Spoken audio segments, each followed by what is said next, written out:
nombre y aparece. Yo creo en Joe Henry. I believe in Joe Henry. Porque lo aman en Londres, en Paris, en Tokio, America, Scotland, en Canadá, en Mexico. Dicen, I believe in Joe Henry. Yo creo en Joe Henry.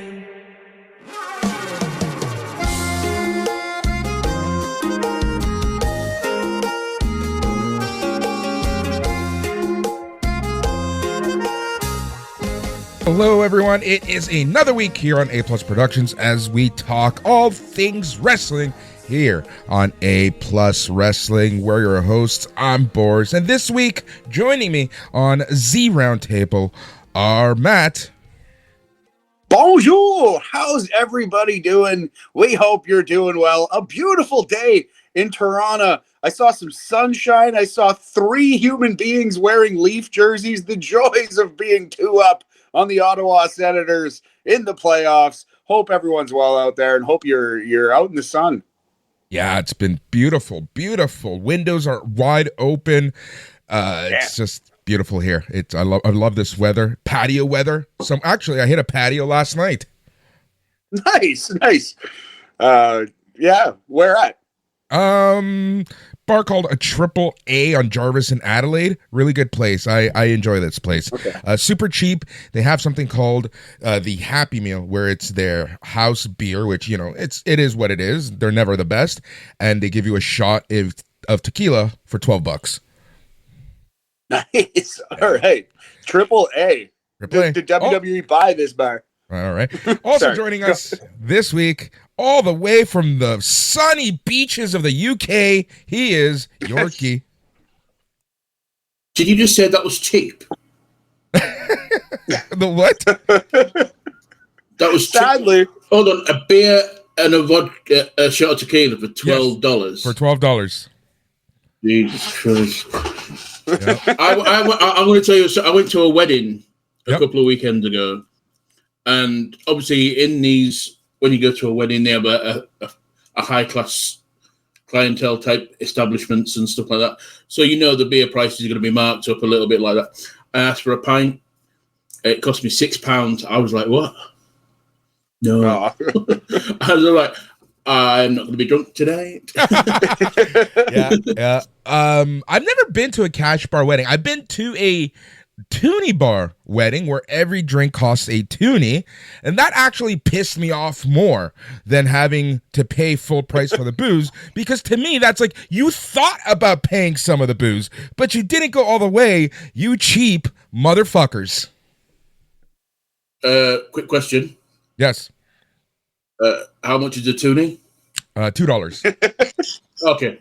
Just checking. It's our $2 coin. It's called a toonie because our $1 coin is called a loony. Hence, therefore, because it is worth $2, we are dumb here and call it a toonie. Or wacky, I should say, not dumb. But yeah, open bar weddings. That's where it's at. That's the least he can do. I mean, if you can't do the open bar, do you really love your friends? Do you even love your wife? Do you love being alive? What the fuck is that? Exactly. You're just spitting in the face of the marriage because it's not cool. Starting off on a bad foot. Just remind me for the next time if I ever go over to Canada to remortgage my house before I go over there. Yeah, man. Yeah, booze. Funny enough, booze is expensive here, but we go crazy anytime. So before, for the longest time, happy hour and things like that were not legal. You couldn't have that. Technically, you still cannot promote happy hour, but places, especially here in Toronto, are starting to promote it, and people go fucking crazy. Anytime booze is on sale, it's like crazy. But then when you actually think about it, it's like, it's still fucking expensive. But I digress.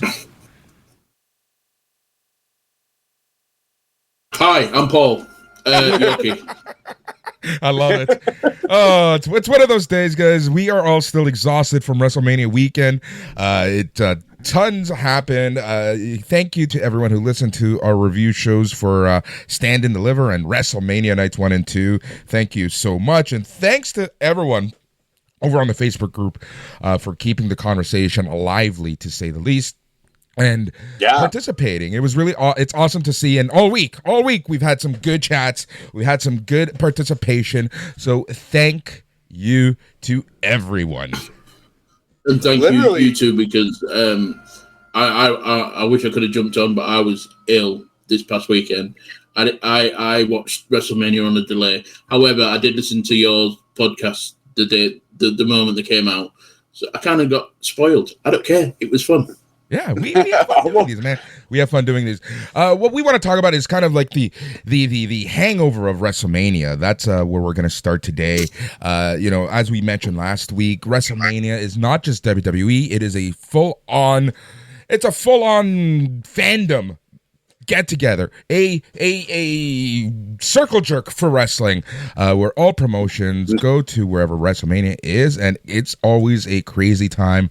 Love seeing like the pictures and everything of people posting of all the shows that they were hitting, whether it be the Collective and the various GCW shows, whether it be Stardom, whether it be TNA, WWE, what have you, or those of you who attended WrestleCon. WrestleCon looked like a very good time, looked like an interesting time with some of the guests there also. First thing I wanted to quickly talk about is kind of like the aftermath of WrestleMania. So last weekend, Drew McIntyre put up a post basically praising Chad Gable. And he's like, story to follow. I don't know if you guys have heard this story, but I was told this, and then some other people kind of confirmed it. So essentially what happened was at the WWE Hotel, people found out, people recorded a bunch of the wrestlers just chilling at the hotel bar, and exactly what was going to happen once this video went to social media, right? Shit ton of people started showing up. Shit ton of people started asking for autographs, especially the fake collectors, as I like to call them, the resellers. Those people are scum. They're horrible. They're pieces of shit. They're like scalpers. I hate them, because that's essentially what they are, right? Anyways, huge crowd at the Wrestler Hotel. They're just trying to chill. They're in store for a long ass weekend. And Chad Gable apparently said, "Fuck it," went to security, got everyone kicked out. So that's why everyone is praising Chad Gable after this weekend. Interesting. That's a bro move by Chad Gable. Like to see that. I'm glad that honestly somebody did that. Like, wrestling fans can be a handful alone, but like I feel like wrestlers are generally pretty nice to fans. Like, if you go up to them on the street in the airport and you are a fan and you say like something nice to them, maybe even ask for a picture, they usually are pretty like generous with their time. But I couldn't imagine how annoying it is having these people show up with 45 pictures that they're just going to sell on eBay, and being so entitled and demanding and rude to these performers as though like they owe something to the fan, like the wrestler owes something to the fan in that way. Like, yeah, I couldn't imagine how annoying it is dealing with those fucking resales chuds, like you say, Boris. So yeah, shout out to Chad Gable. Good move from You think El Gran Americana would have been such a class act? I don't think so. Kudos to Chad Gable. Still have yet to see them in the same room. Yep, exactly. Paul, any thoughts on that? I echo Matt's sentiments. I think the people it's bad enough to follow them to the airport, but on the busiest time of the year for the wrestlers, to hound them at the place where they can just chill it leaves its bad taste in your mouth, doesn't it? Really, it does. And again, wrestlers, I know they shit, like they've been a little more vocal about this, right? But they don't mean to shit on real fans, as Matt put, right? If you can acknowledge them, you can talk to them, you can ask for pictures, especially if if they're not like busy with their family or busy eating or busy doing something like that, right? If they're out in public, the sky's the limit. But it's the assholes who have like the 1,000 things for signatures and the people who they know aren't real fans and are just there for a quick buck, right? Those are the people that they talk about. So just remember that anytime you hear like Kevin Owens and other people talk about quote unquote fans. And don't be creepy to the women. Don't be creepy to the women, please, by God. I think Drew McIntyre said it best. He did a tweet or a video. It was like the do's and don'ts of WrestleMania weekend. I saw that was brilliant. Yep, exactly. All right, let's talk about everything else. Jens, were you able to catch any of the other shows that happened over last weekend? And what did you like? And what do you want to kind of shout out, for lack of a better term? Yorkie, what's up? Bloodsport. Let's talk Bloodsport. I think that was the best show of the weekend outside of WWE. Yes, without a doubt. Yeah, that was. I didn't know if you wanted to say anything, Matt. I did not get to see anything else, unfortunately. Because there's also the playoffs happening in sports right now, NBA and NHL. NFL draft is about to start as we speak. There are so many other things just happening with sports, let alone life, like in general. So unfortunately, I have not gotten to watch anything else, although I would love to check out Bloodsport. That is on my list. At some point, I'm going to watch that. Bloodsport always delivers. It was really cool to see Brody Lee Jr. in what I think is his first official match. He's like a 14-year-old kid, the son of Brody Lee. He was in the Joey Janela clusterfuck, and I think he won the damn thing. He did. Kids want to know. Amazing. That's really nice to see. It warms the heart. I hope he has a long and successful wrestling career if he wants it. What really warmed the heart there, we'll go back to Bloodsport in a second, but with the clusterfuck was that Chris Bay walked out Brody Lee Jr. It was like, if you weren't emotional, you have no fucking heart. Yeah, you don't have a pulse at that point. Yorkie, you were saying something? No, I was just under the assumption that Brody Lee Jr. I thought he was tied to an AEW contract. Yeah. Or is it coming to effect when he's of age, kind of thing? Who knows? Who knows what he actually signed? Who knows what the deal is? But again, a lot of AEW. Well, yeah, I guess AEW wrestlers aren't allowed to show up to GCW anymore. So who knows? Who knows what's going on there? But yeah, no, it was really cool to see. Even Chris Bay making appearances in TNA. I watched obviously Impact and Unbreakable last Thursday with Steve Macklin being declared the new international champion. Beautiful fucking belt. TNA, don't sleep on TNA. They've been doing really good. Yes, they have NXT involvement, but their own stuff is still a lot of fun. So that's something else that happened last weekend. But Yorkie, let's talk a little bit about Bloodsport. It's funny seeing WWE wrestlers outside of their element, and you actually see how fucking good these WWE wrestlers are. They are standouts in Bloodsport and other promotions, but in Bloodsport, seeing Natalya especially was just awesome. Like, this whole new side of Natalya was just great to see, because she is just probably one of the most, if not the most, criminally underrated performers, men or woman. I'm going to go out on a limb, right? In WWE, I kind of got tired of seeing Natalya. I thought maybe it's time for her to maybe ask for a release or something like that, because she did made it. Now I want to see her hook up with Shayna and what's her name? Zoe Stark. What's her first name? Zoe. Maybe obviously have her replace Sonya in the Pure Fusion Collective, because she was unreal on Bloodsport. I've never seen her so vicious. But you could obviously, that was pure heart dungeons stuff that she was doing. Nice. on the map. And obviously, I don't know if she was playing the heel or if she wasn't. I can't tell. But obviously, they set up something for the Crockett Cup in NWA, because I've read. Yeah. Yeah, with Kenzie she Page. was there for that. I think her NWO, she's going to be a heel.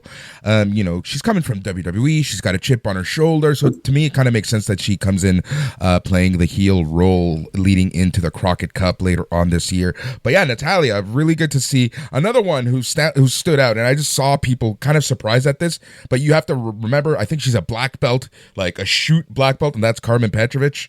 She was fantastic. Yeah, I want to see that match again. That was so good. Yep. Excuse me a moment. Let's go. Toronto gal Carmen Petrovich, right? Yep. Is she not from right here in the Six, Boris? Yep, she's from the Six. She got her start with Destiny and Super Kicked. Nice.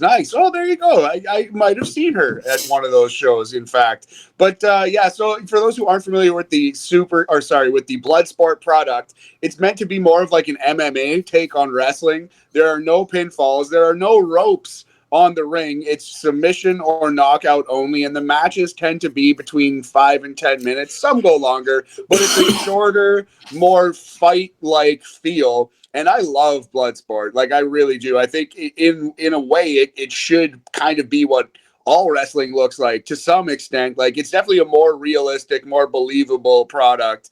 And I love those shows so much. They always deliver. Yeah, I saw some morons. Sometimes people just show their ignorance online, making fun of Bloodsport because they're like, oh, what, they can't afford ropes? Why are there no ropes? You can't afford them? Like, fucking That's ridiculous. Eat a piece of vegetable, you fucking monk, like, you moron. No, that's hateful. Sorry. No, the other thing that I hated with the fans at the event was they were very anti-WWE. Yeah. Some of the fans, the chanting was like, WWE sucks. I won't give a shit. Like, what do these people like? Honestly, I honestly am convinced that there's a section of wrestling fans who just hate wrestling. Like, it was so obvious last weekend. Like, what do you guys like, right? Like, what is it that you people actually watch? I just don't get it. But yeah, a lot of NXT stars, Charlie Dempsey, Tavian Heights, like they made watch Bloodsport. Watch these WWE wrestlers in Bloodsport. You see a whole different side of them, and you really see like how much the WWE system, I don't want to say holds them back, but puts them to a formula. Tavian Heights is a superstar in the making.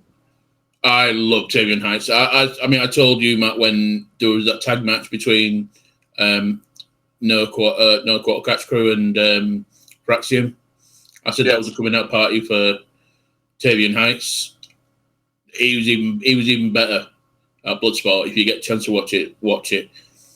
Yeah. 1,000,000%. He is the better version of Gable Steveson. He is what they wanted Gable Steveson to be. They already have him. His name is Tavian Heights for sure. Yep. And then obviously you had the match of the night for me, which was Gresham versus Zack Sabre Jr. Yeah, that was so good. That was so fucking good. That was real great. Even the main event, Josh Barnett and Gabe Kidd was really good. That was really good. I forget, like, again, sometimes like with just his persona in New Japan, I'm like, okay, whatever, you know. But I forget how good he actually is sometimes. And seeing him in Bloodsport reminded me of that. Absolutely. It's just nice. It's nice for these artists to get to paint with a different color, to get to use a different brush. You know what I mean? Yeah, exactly. And that's the beauty about this new era in WWE, is being able to see their talent in other places. You really do see how unique WWE is in not only their presentation of wrestlers, but what they allow in the ring, what not. Look at Karrion Kross. Yes, Karrion Kross. That was my next point. I think the promo of the weekend was Karrion Kross. That was incredible. He was so good in that. He basically said, fuck it, I am going to, do my own thing, take it by the balls. No, what he's doing though is he's trying to make it like he's got two personas. He's got Karrion Kross and he's got Killer Kross. Mm-hmm. This weekend he was Killer Kross. Yep. And it showed. Yeah, I like that idea. I do too. And him being in Vegas really helped, right? Because the reception that he got at Bloodsport and other places was just huge, right? So I think that really helped him. And it's funny because all of a sudden, everyone now online is like, oh, Karrion Kross is amazing. Oh, he's this, he's that. It's like 2 fucking weeks ago, you guys were shitting on this guy. Like, I love you guys. I was. Yeah, there you go. No, it's all about how you present. How you present. I can't get the. You know what I mean? Yeah. Presented. Yeah. The presentation. What I like about I've been liking Karrion Kross, the worst name in wrestling. You should just go to Killer Kross. I've been liking. He's kind of flirting with like a Sean O'Hare style character. Yes. If you remember Sean O'Hare's brief cup of coffee with Roddy Piper as his manager in like 2003-ish, I believe. Yep. Everyone loved that character, and he never fucking got out of the starting blocks. Poor Sean O'Hare. He tragically passed away kind of soon thereafter, and he didn't get the wrestling career he probably deserved. And I'm seeing some shades of the Sean O'Hare experience in this new Kross character.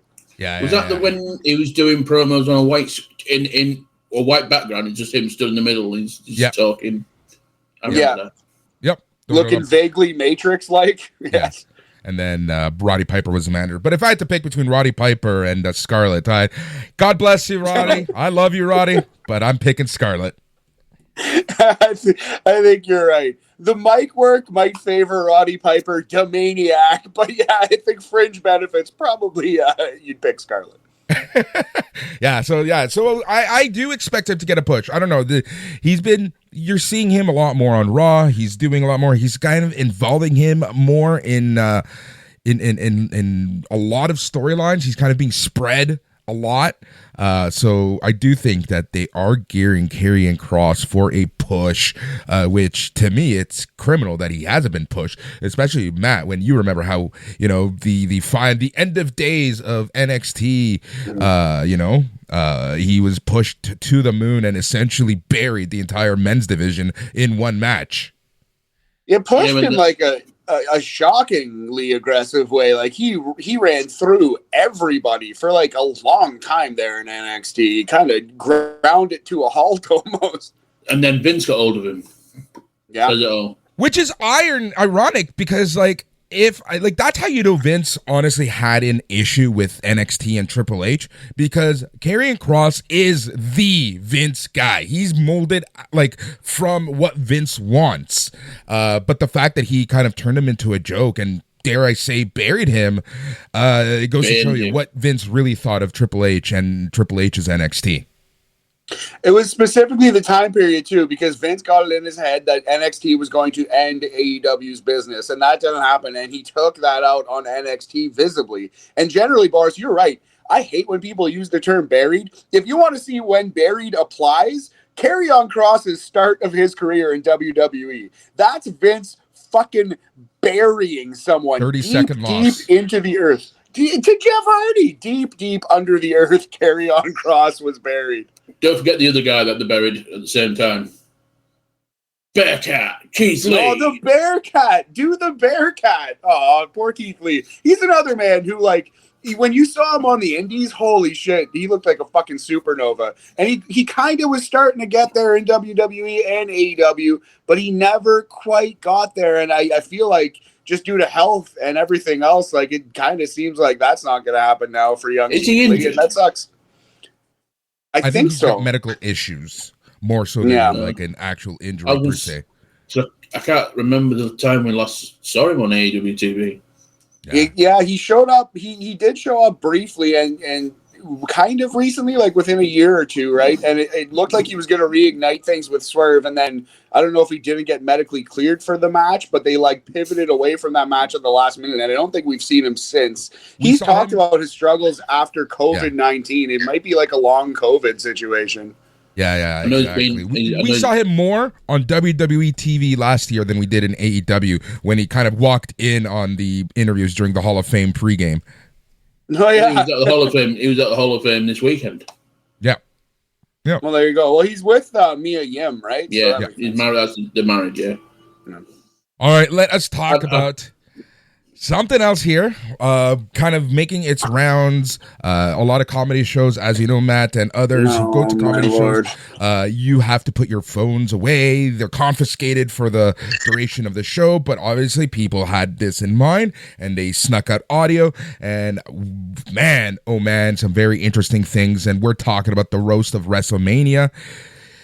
Interesting things coming out of this, namely Charlotte just being completely, not even roasted, just fucking humiliated by everyone under the sun. Nia Jax just made fun of Cody, essentially called Cody Two-Face, made fun of Charlotte, like I said. Hinchcliffe went on made some weird jokes about, here's the quote from an article at Slam Wrestling, who listened to the audio. This is what Hinchcliffe said, and I'm like, this is a fantastic way to start. So almost at the start, he says, it's Hitler's birthday, so it's a celebration for Gunther. Yeah, like that's not even funny. That's not even funny.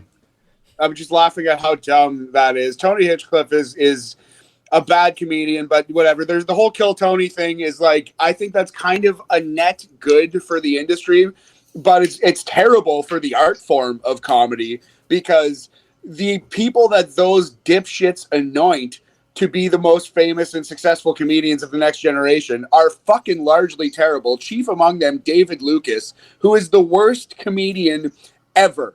No exaggeration. He's the single worst, least talented man to ever draw a dime from the comedy business. He's a fucking atrocious comedian. Everybody listening to this right now is better at their job than he is a comedian. Everybody listening to this right now is a better comedian than he is a comedian. That guy's a fucking embarrassment. He's a joke. And I think he had a set at this fucking thing, didn't he?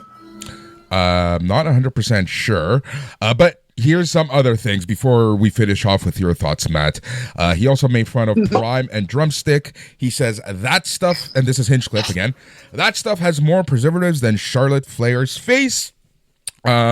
He then said the WWE said I could request anyone that I wanted, and then he said he wanted Shinsuke Nakamura, but then he said they put a tariff on his booking. He then said I wanted Jinder Mahal here, but he is going through a midlife ISIS. Then he made fun of Lex Luger, essentially making fun of the fact that he's in a wheelchair.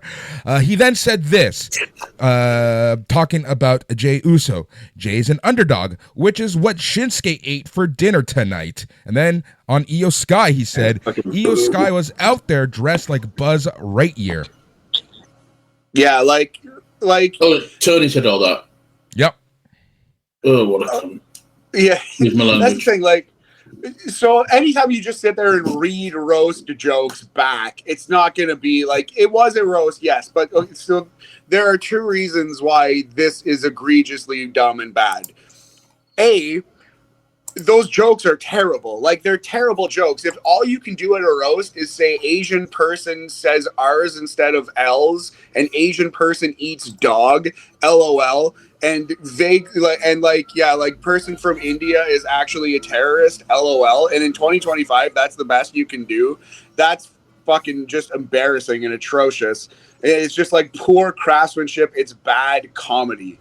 But also, generally when you go to like a roast, like the old Friars Club roasts or even the Comedy Central roasts, those people are all like invited and like they know what they're getting into. They know what they've signed up for. They have professional writers writing them jokes as well. You know what I mean? So like there's some give and take, and it's way more like meant to be positive and happy, and it's like we roast the ones we love.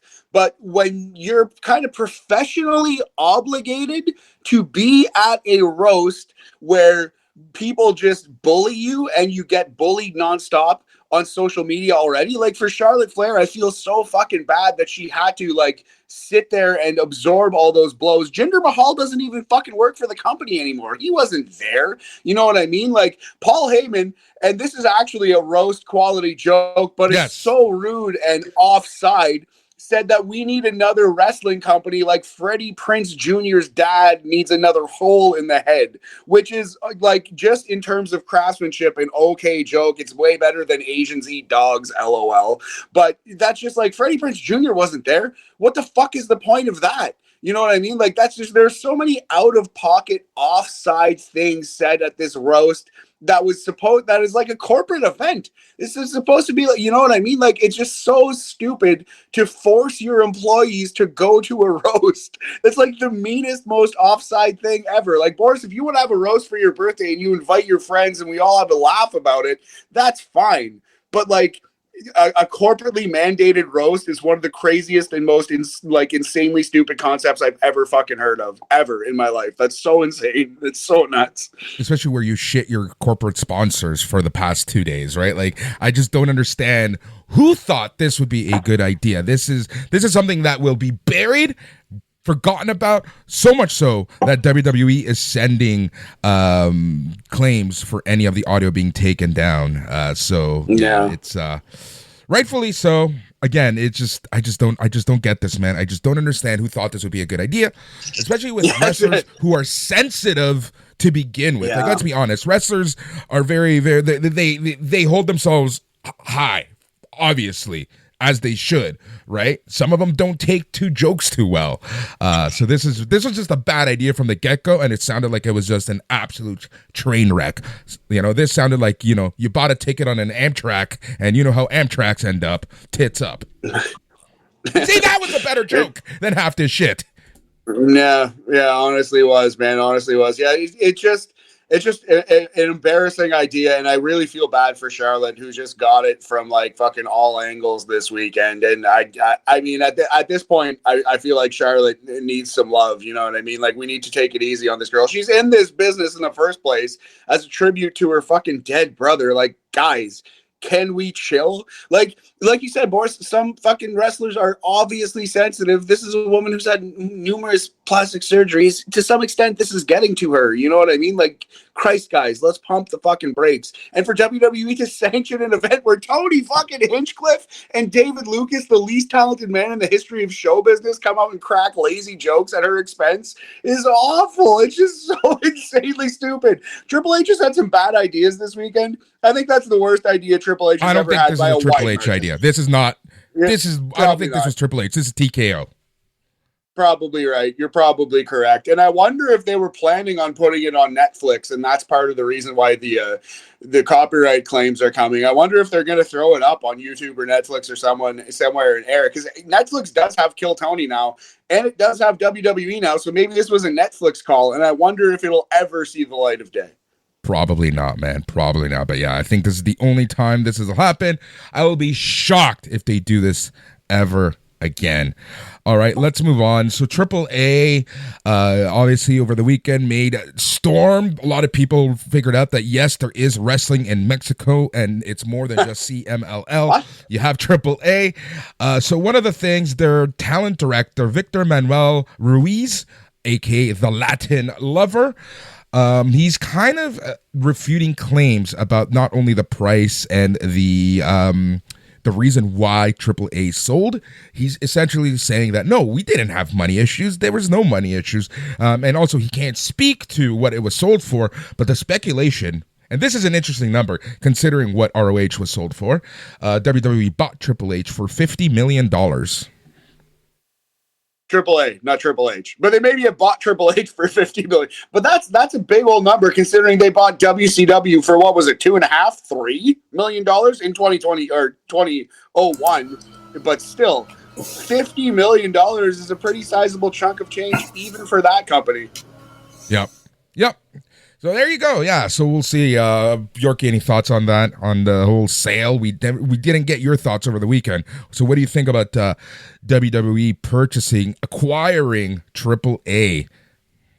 I'm curious to see how it's going to go, because I went to look up the roster for AAA, and it wasn't that deep. No, it's not. To be fair, I'm just like, oh. Obviously, you had your AAA Mega Heavyweight Champion. Yeah, he's unemployed now. Yeah. We're speaking of Alberto El Patron. Yeah. I love the fact that WWE spent $50 million just to fire him yet again. Money well spent. But then, obviously, you got like Matt Riddle on the roster, Nick Nemeth, and I'm like, I'm not going to watch. But they're not. So they're Nick Nemeth. Those guys are interesting, right? I don't know. Again, I don't know how these talent contracts work, and we don't know what WWE purchased, right? Was it just IP or was it IP and talent? And then within talent, I know that there's, especially with Mexican wrestling, there's different levels of contracts, right? There's, we own your ass versus you're just part of the roster. Yeah. Well, there's something I mentioned to you guys last. Did I get a reply about it? Pentagon Jr. That name is owned by AAA, I believe. Yep. Would WWE be open to have him use that name? Look, there's a lot of marketing money already behind Penta, so I doubt it at this point. I think the ball is already rolling downhill on his current name, so there's no reason to change it. It would have been interesting to see if they would have done this 5-6 months ago, if he would have come in as Pentagon. Hear me out. If in some time down the future he decides to turn heel, Penta Dark, because they had that. See, that's what he was known as in Lucha Underground, wasn't he? Yep. He was Penta Dark. Yep. Interesting. So yeah, they got that now. I can see that. Yeah, like I said, one step closer to a relaunch of Lucha Underground. They already have the tape library, and now they own the IP. I've got one match in mind for the AAA NXT show. All right, what's and that? It doesn't involve any NXT talent whatsoever. I'm thinking you got your Creed brothers and El Grande Americano with 2 sugars and milk against El Vikingo and the Lucha Bros. I can see that happening. Ooh. I can honestly see that being the direction after WrestleMania. I think we'll have a better idea on SmackDown, maybe. But I can honestly see that match happening at Worlds Collide in June.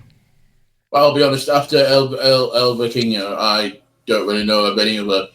It might be just because I've not watched the product. I don't follow it. I don't know the other Mexican. Sexy Star's not in it, is she? A version of Sexy Star, not the Sexy Star that got in trouble. Oh, right, okay. Yeah, they have Sexy Star Dos, I believe.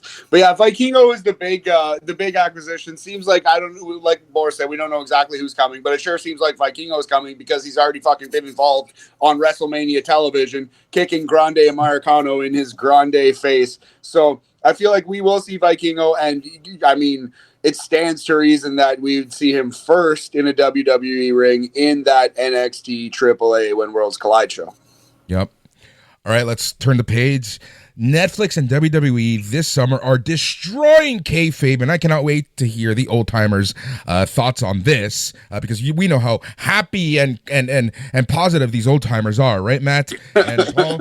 I'm talking about the new documentary series called Unreal, where essentially we go into the writer's room of WWE.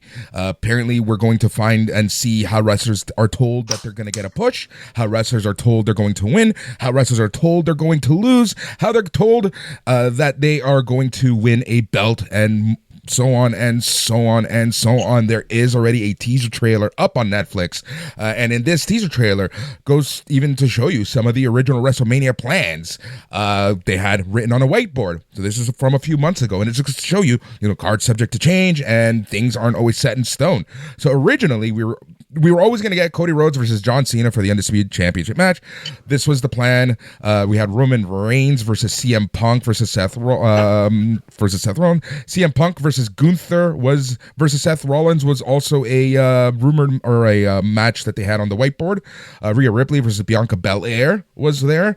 Jade Cargill versus Nia Jax. Wyatt Six versus Judgment Day. Randy Orton versus Kevin Owens. AJ Styles versus Logan Paul. Rey Mysterio versus Chad Gable. Io Sky and Asuka versus Charlotte Flair and Becky Lynch for the tag team titles. Bad Bunny versus Dominic Mysterio, and Braun Breaker versus Drew McIntyre. Oh, I like those last two. Put a pin in Bad Bunny versus Dominic Mysterio, because that's going to main event a pay-per-view one day. Like hopefully in Mexico or like Puerto Rico, I guess ideally. But that could be amazing. Fucking, that's definitely going to be one. Braun Breaker versus Drew McIntyre, when that happens, that's fire.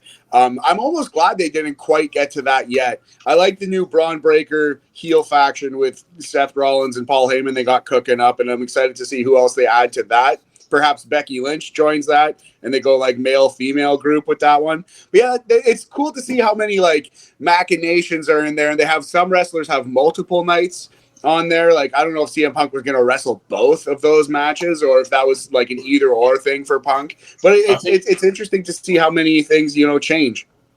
I think it was a case of it was either going to be Punk or Seth versus Roman, and then it's Punk or Seth, but whoever was going to face Roman, the other person was going to face Gunther. I think that's what it meant. Mm-hmm. Yeah. So yeah.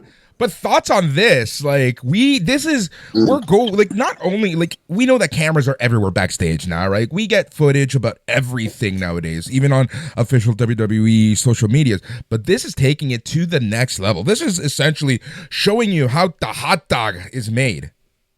Yeah. What it just goes to show is how a crowd getting behind someone can change a hook. I mean, Jay's name was not on that list at all. Exactly. He was not penciled in for Mania whatsoever. And then, obviously, he wins the world title. Yep. Great point. On that. Yeah. Yeah, that's a good call. In terms of the show itself, we've kind of, like you said, like this is fully curtains all back. There's nothing left. There's nothing left to show. This is everything we've possibly could show you. Like, you know what I mean? Like, we've kind of flirted with this territory for years and years. Vince McMahon testified that wrestling was fake in like 1991, right? Like, we've had Tough Enough in the early 2000s. We've had the NXT series where you see these wrestlers get called up, and we've seen people talk about plans long-term and short-term with wrestlers in various documentaries, various WWE 24/7s. But still, this is pretty cool, and I think this is long overdue, honestly. If you really track how long wrestling has been acknowledging that it's fiction, a series like this is long overdue. This is kind of what we wanted AEW to do with their weird reality show that turned out to be a giant flop and very unsatisfying to every single fan. But this is kind of what we were hoping that show would be. So it's strange that WWE is doing it. I don't think Vince would have allowed the curtain to go back this far, but even Vince was pulling back the curtain more and more and more every year. So this is something I'm extremely excited for. I will watch every second of this more than once probably. This is one that will be an instant watch for me. Yeah, me too. Same here. I'm a nerd in this sense. I just love seeing how things are made, things that I like how they're made, right? Like this is for me like really cool. I'm really excited for this. And like I said, I just can't wait for the online meltdowns of certain podcasters and people from yesteryear. Yeah. Yeah, I'm sure Jim Cornette will have a conniption about it, but whatever. Jim Cornette has also done many shoot interviews himself, right? So I don't know, pretty much everything out of that guy. You can't have your cake and eat it too, right? Like that's what it is about these guys. You know, like even Bruce Pritchard literally saying and talking about everything under the sun, but then gets pissed off when news leaks, right? Exactly. It's like if you have a podcast where you interview wrestlers, basically you're already doing this. You know what I mean? Like, so you can't really be mad when WWE does it. And like we've all said, every single one of us is extremely pumped for this. I'd have to think even if you have a passing interest in wrestling, it'd be pretty cool to see this behind the stage thing, like the finally behind the scenes, the backstage, the true, like everything they could possibly show us, they're going to show us. The writer's room, by God, Boris. That's the one thing I really want to say, because I'll be honest, I've always had dreams of working there. Everyone has. Who hasn't? And exactly, and it always annoyed me when I used to see like the job postings. It's like, must have a background in television. I'm like, why? If you've got, obviously I understand why now. Because you're right, for television. But in my head before, it was always, in my head, I always thought it was just like, write a storyline for a wrestler and then it'll all come together somehow. And Obviously, it's not like that, and I'm fascinated to see how it.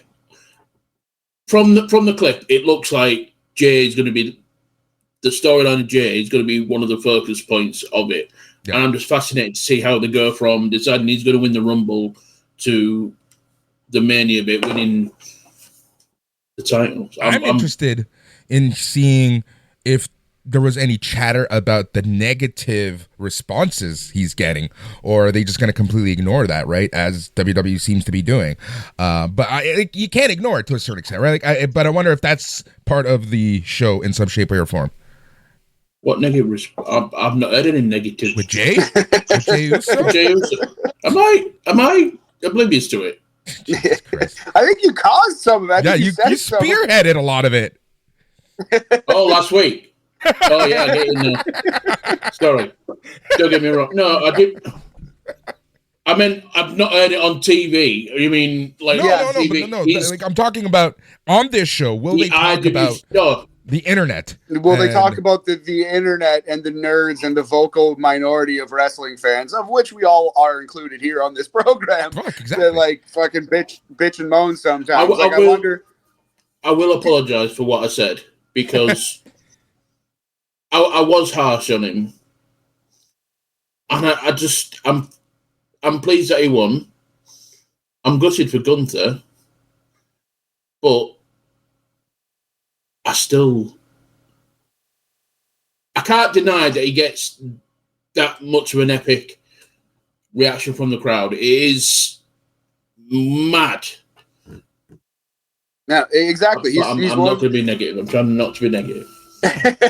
Well, we appreciate it. You know what, Yorkie, that's some growth in and of itself. But like, this guy gets massive reactions, huge reactions. The crowd absolutely loves him, and for that alone, he should at least get a cup of coffee in this position to see if he can make it and he can grow. And maybe like he's the kind of guy who needs positive reinforcement, and he needs like the chance to actually prove it.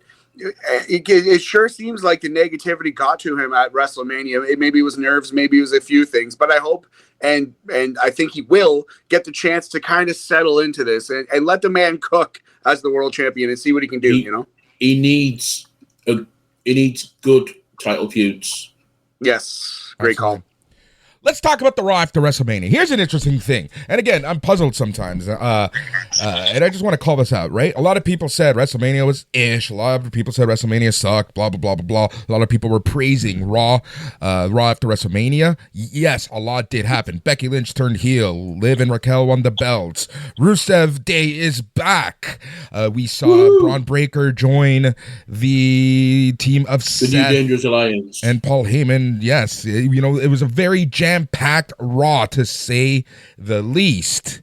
In the 2-hour and 50-minute show, gentlemen, we only got 35 minutes of wrestling, right? And these are and the reason why I bring that up is because a lot of people say, "Oh, I want more wrestling," but then they're praising this show that had 35 minutes of wrestling. Like, this to me is yet again proves that fans don't know what they want.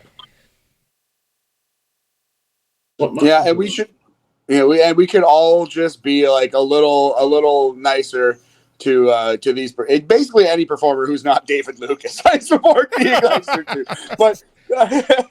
But no. So like you said, very, very eventful Monday Night Raw, and it was far more storyline driven than in-ring driven. But that's sort of what Raw should be, in my opinion, and what the Raw after WrestleMania absolutely must be, and generally is. And there was still a really good match in the ring. I thought Io versus Stephanie Vaquer was pretty good, possibly worthy of being on our list at the end of the year of the best matches of the 2025 season, Boris. I would think that Io versus Steph is going to get some strong consideration on that.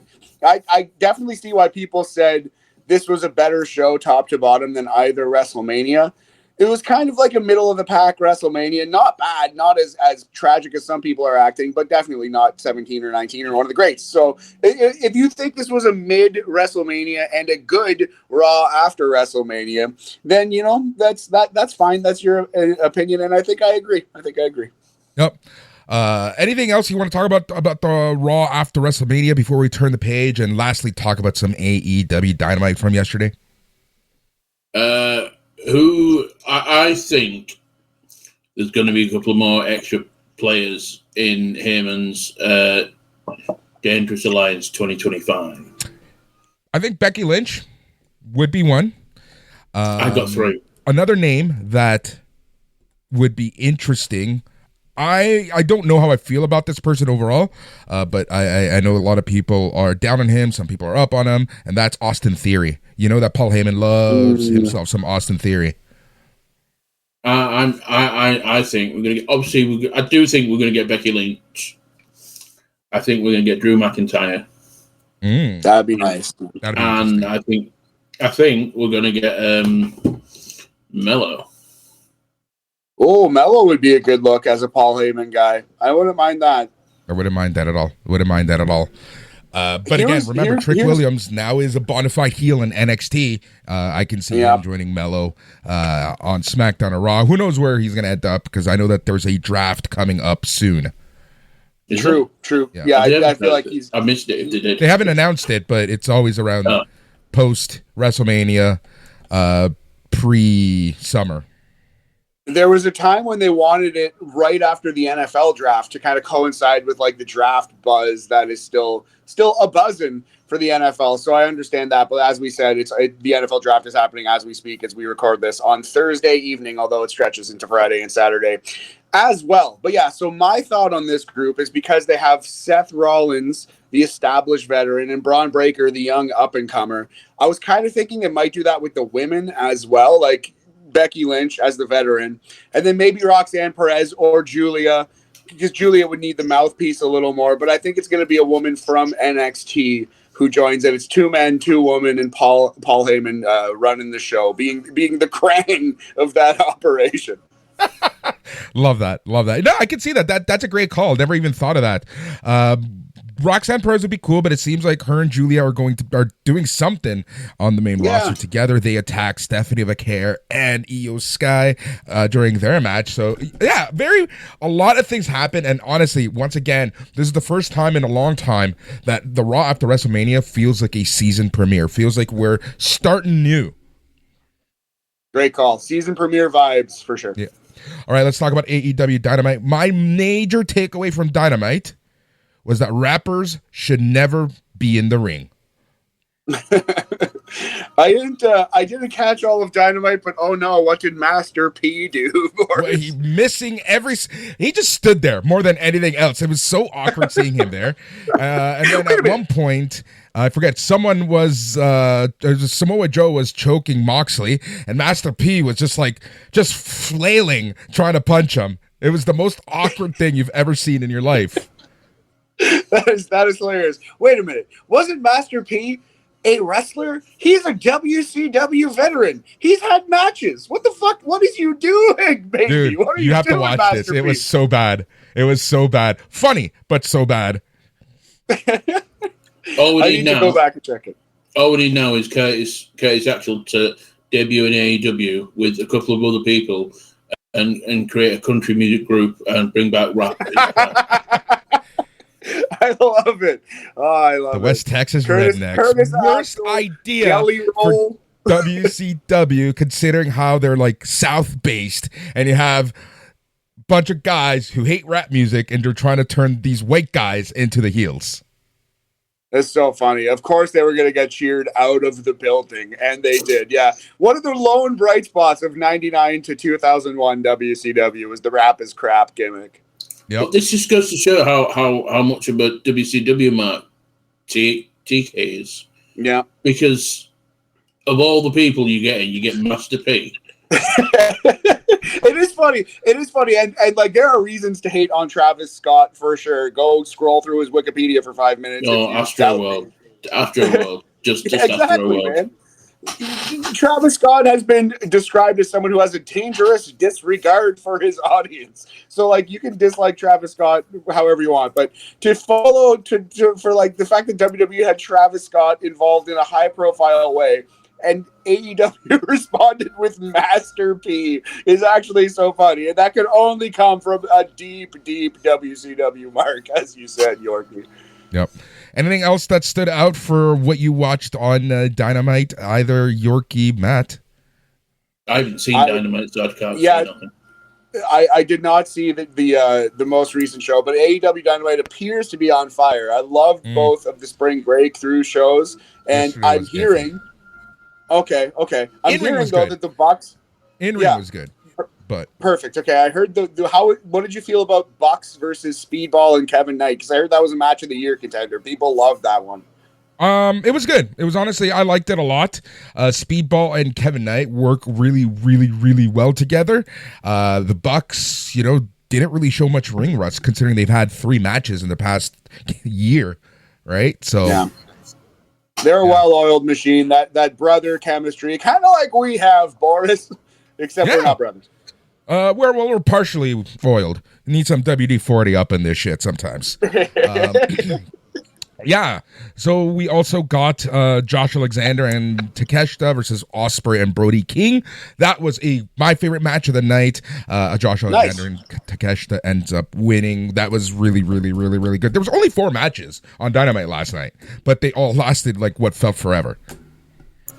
Okay, I like that. Give the things a little more time to breathe. I don't think there needs to be a set pattern. Like, it doesn't need to be, okay, so every Dynamite from now on has 4 matches because this worked once. I like that shows mix it up every now and then. But a good 4-match show where everyone gets a chance to show what they can do in there is welcome from time to time. Exactly. Agreed 100%. All right, gentlemen, anything else that you want to discuss before we call it a week? Any predictions for SmackDown? Oh, man. Are we going to see Cody Rhodes? Probably not. Let's start there. I think he's taking a much-deserved vacation. Debuts. I can see Trick Williams. Aleister Black? Obviously, he's going to show up, right? Like, that's almost a given. There are spooky vignettes advertising someone in the past couple SmackDowns for April 25th, which is Friday Night SmackDown. So, yeah, it's almost a guarantee, I would say, that is Aleister Black, and he is the new spooky heel in these parts. Oh, as long as it's not Psycho Circus, it's fine. You take that back, you son of a bitch. Psycho Circus is great. Viano 1, Viano 2, Viano 3. Exactly. Viano 27. I don't know which one it is. Exactly. Yeah. All right. So that is it. It has been a crazy week of pro wrestling. And as always, we will be back next Thursday chatting the week that was and the week that will be in wrestling. A+Productions.com is the best place to find out all things about A+ Productions. You can subscribe to this show by going to your favorite podcasting app and going and searching for A+ Productions. Or if you just want to listen to the wrestling shows, you can search for A+ Wrestling. If you want to be part of the conversation, the best place to do that is going to Facebook and joining the group. And to do that, go to facebook.com and search for A+ Productions. As always, it is a pleasure being able to chat wrestling for all of you. And thank you to anyone who listens to the show and leaves comments over on the Facebook group. It honestly does mean so much. And it keeps us fired up, ready to chat, and doing what we do here. Gentlemen, Yorkie, Matt, thank you so much for being part of this week's show. Yeah, man, always. Thank you for having us. Yeah, thank you very much. And thank you very much for having me. And yeah, next week, I think we're back to sports chat a little bit, right, Boris? We're going to have to talk some playoffs, some NFL draft, state of the Blue Jays, state of your Blue Jays, mate, etc. Yep. All right. That is next week. We'll chat some sports. We'll chat some entertainment. We'll chat some wrestling. Again, huge news on A+ Wrestling and its future down the road and where you'll be able to hear us. So stay tuned for that. On behalf of the entire A+ Productions crew, thank you so much for listening. But most importantly, stay tranquilo.